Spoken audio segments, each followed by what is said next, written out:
Olá pessoal, continuando a série de regularização de imóveis rurais, a gente vai continuar falando sobre área de posse e no último vídeo eu falei que tem três tipos de situações que aparecem. A primeira situação é quando a pessoa tem uma área registrada e ela quer fazer o georreferenciamento da propriedade.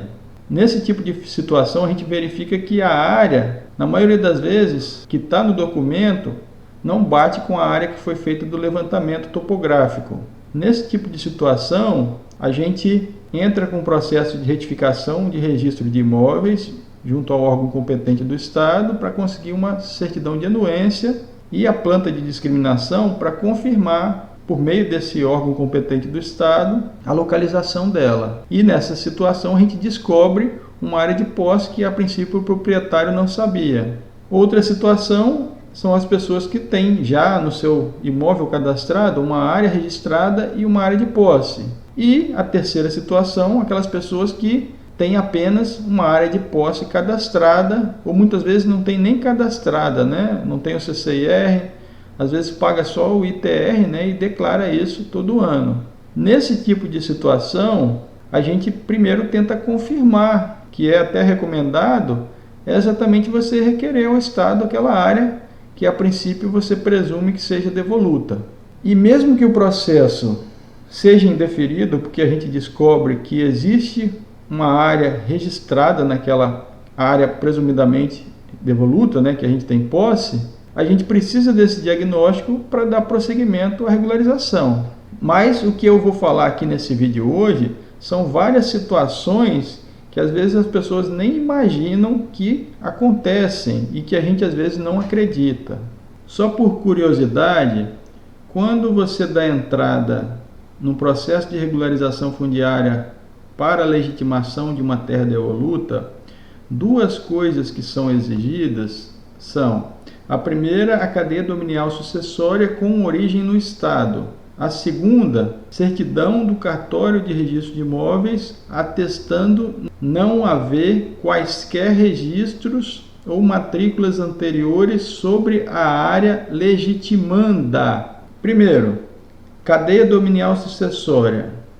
A cada ano que passa, à medida que o órgão competente do Estado recebe toda essa documentação de registros anteriores até chegar ao Estado, ele consegue fazer a ligação, né, e a localização daquela planta original para que ela seja geolocalizada, e ele vai a cada dia atualizando esse banco de dados. Por quê? Existem processos muito antigos que às vezes estão no arquivo público do Estado e que muitas vezes está arquivado no próprio órgão competente do seu Estado, que ainda não está com a área confirmada, a sua localização. E para eximir qualquer tipo de dúvida, eles ainda pedem essa certidão do cartório de registro de imóveis, falando que aquela área não tem nenhum registro. Só que isso, pessoal, quando você pega a planta atual e muitas vezes eles fazem buscas com base no nome dos confrontantes, que são lá do passado, mudou tudo. E a certidão ela não é conclusiva. Atesta muitas vezes que não existe qualquer registro para aquela área, mas muitas vezes ela não retrata a realidade. Por quê? Eu identifiquei, assim, com o tempo, que não existe uma ligação entre os cartórios, porque isso está tudo em livros muito antigos, que vai precisar de tempo para que esses arquivos sejam requeridos e o cartório de primeiro ofício, né, o cartório de registro de imóveis de cada comarca, gere uma certidão para que depois isso seja analisado pelo órgão. Complicado, né? Mas, é o que eu falei, essa aqui é uma planta de 1876. Quando eu fiz o estudo da cadeia dominial, eu descobri coisas que ninguém, eu acredito, da minha família sabe. Se vocês se atentarem a essa data, vocês vão ver que a proclamação da República foi em 1889. Agora, voltando a essa imagem que em verde vocês podem ver a geolocalização que eu fiz referente à área dessa planta, dessa sesmaria, e em amarela, duas áreas que eram do meu bisavô e que ele requereu ao Estado, mas ele não conseguiu fechar a legitimação dessa terra devoluta. A área legítima que a gente tem confirmado é toda essa área verde. E só relembrando do último vídeo que eu falei, para efeito de lei no estado do Espírito Santo, a terra devoluta ela é definida por, o primeiro item, as áreas transferidas ao domínio do Estado por força do artigo 64 da Constituição Federal de 1891.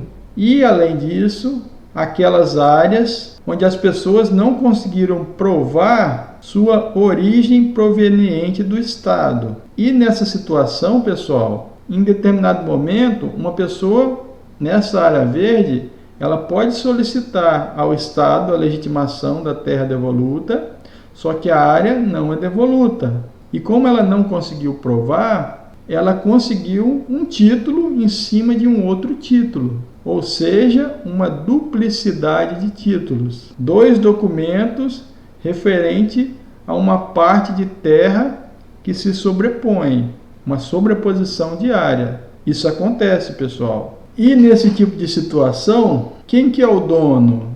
São dois documentos, são dois donos para a mesma terra. Isso a gente vai falar nos próximos vídeos, tá, pessoal? Aqui eu só quero que vocês fiquem cientes que isso acontece. Outra situação, uma terra que é devoluta e tem matrícula. Isso mesmo. Nesse caso, também acontece de documentos muito antigos, a área medida não bate com a área do documento. E alguns responsáveis técnicos por desmembramentos, o que eles fazem?